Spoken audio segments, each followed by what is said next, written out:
而家喺疫情嘅期間，我諗大家都好掛住我哋港式美食。咁今日呢，我就想試下喺屋企整傳統嘅港式黑芝麻糊。咁我哋而家嚟睇下啲材料先啦。炒香咗嘅黑芝麻2杯，炒香咗嘅白芝麻半杯。係啦，你會問點解要擺白芝麻呢？我哋而家係整緊黑芝麻喎，因為擺咗白芝麻，嗰個黑芝麻糊會更加香㗎。跟住我哋有白米，或者你可以擺糙米，1杯半。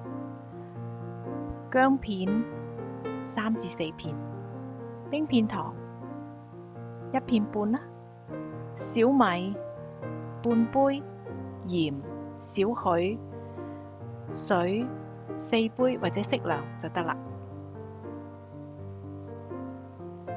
其實嗰個小米呢可以唔放嘅，如果你買唔到嘅話，你可以用白米半杯嚟代替都得嘅。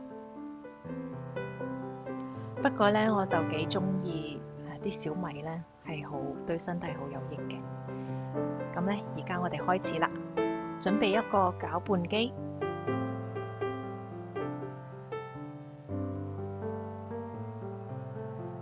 先將白米同埋小米再加上薑片放喺攪拌機裏邊攪大概3分鐘，視乎你個攪拌機個馬力有幾大啦。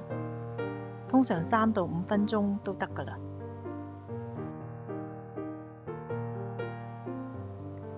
然後再將黑芝麻同埋白芝麻放喺攪拌機裏邊一齊再攪2分鐘。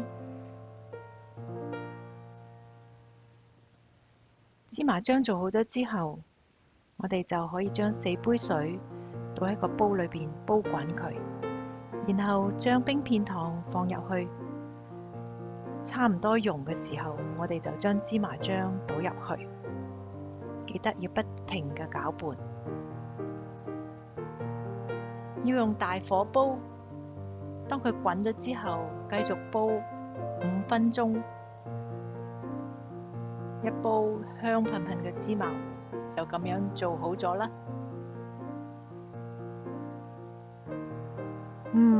不一碗嚟試下先。香噴噴，好好食。